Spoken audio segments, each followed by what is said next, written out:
I have very good taste, so whatever. Here to talk about another type of taste tonight is our next speaker, a researcher right here at this museum, Tiffany Nestle.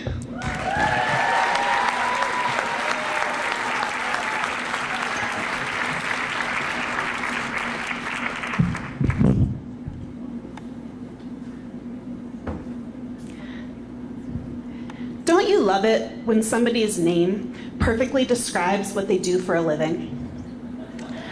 My last name is Nestle, and I study taste. I've been working here at the museum for the last 6 years, trying to discover everything I can about how taste works. And I got into my job through a non-traditional, non-science route, which is awesome. But there's one situation where it comes up and is really awkward. Talking to Cub Scouts. See, Cub Scouts, it's really their moms. They come to the museum to earn their Talk to a Scientist badge. And I'm usually the first person they see. And we talk about my research, and it goes great. And the mom's subtly trying to convince her son that he should go into research. And she thinks I'm her ally. And I am. But then she always ruins it by asking one question. Well, Tiffany, what did you go to school for? French.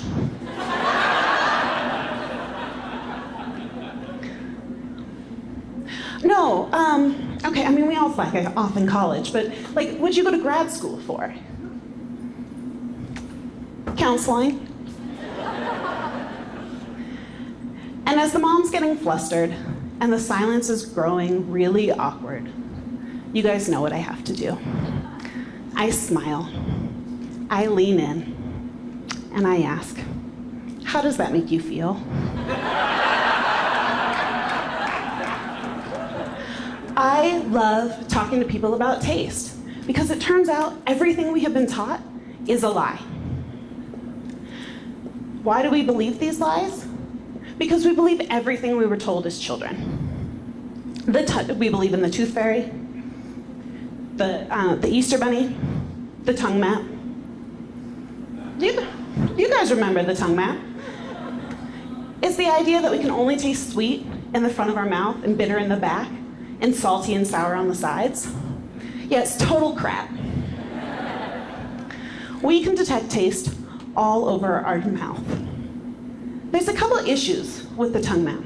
First, it's missing a taste. There are 5 basic tastes, and it forgets umami, the taste of protein.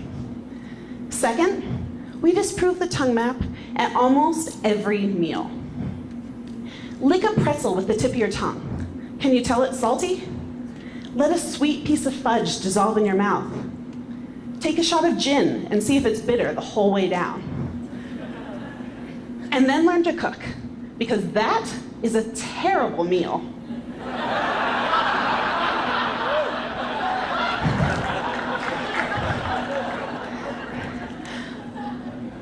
I have made it my personal goal to correct these myths, but nobody wants to believe me.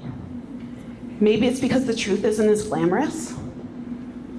Maybe it's because they know I majored in French. But hey, the French are known for their taste. Taste takes the blame for things that aren't its fault, like spiciness and cilantro. So what we taste as spice is really just pain. Our brain processes cuts and burns the same way it does jalapenos, habaneros, and romantic rejection. That's right, pepper spray is just a big old can of heartbreak.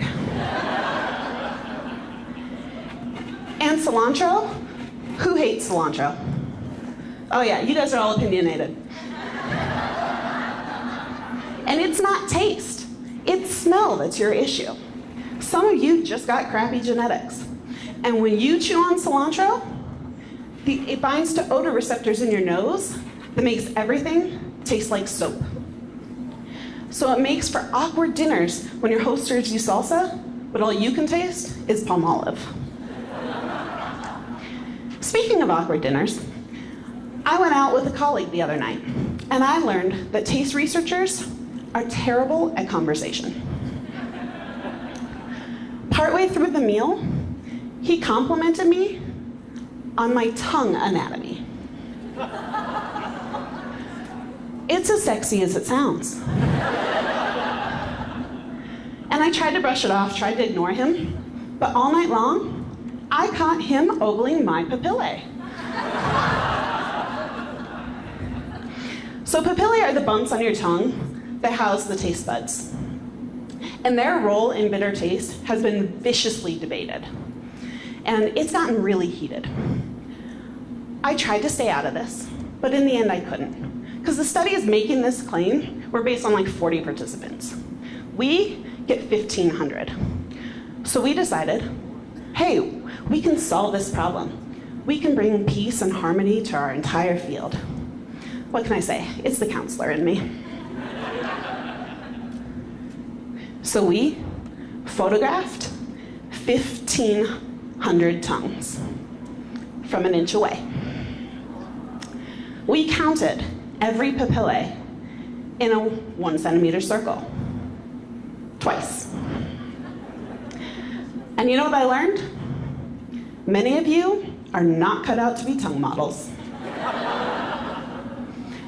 And you like garlic.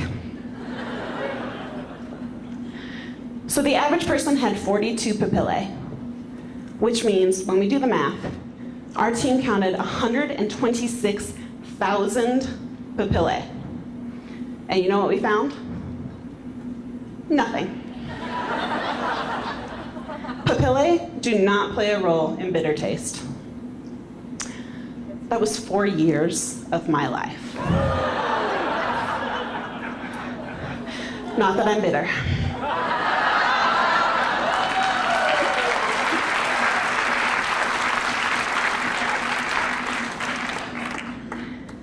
Speaking of bitter, did you know that there are some bitters that people can't taste? I can't taste a certain bitter. They call me a non-taster, which seems a little bit harsh, especially because the people who taste it strongly are called super tasters. It just seems unfair. And super tasters have big egos, like Tom Brady big, and they're almost as undeserved.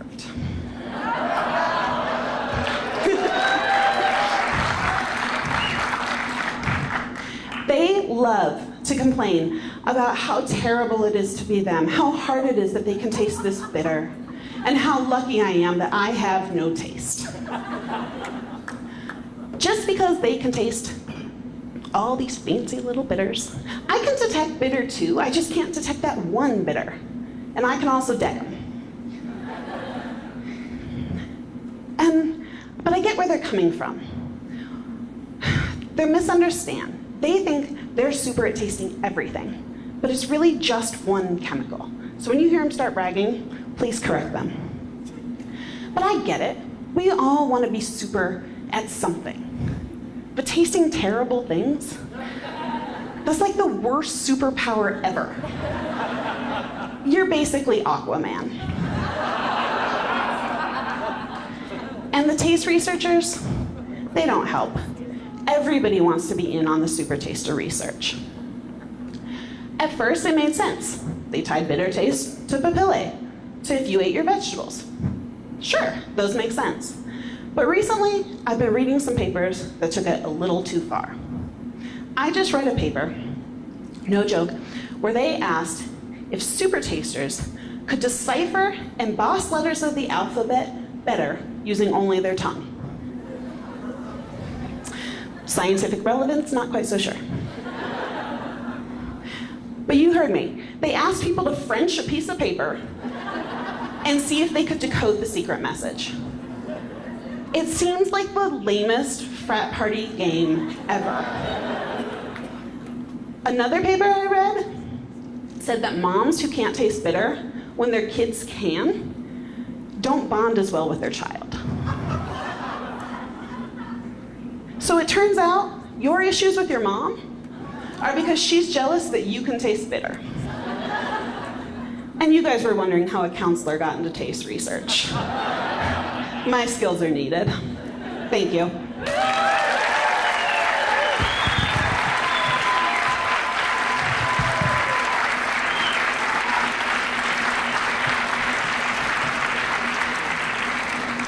Tiffany Nestle, everybody.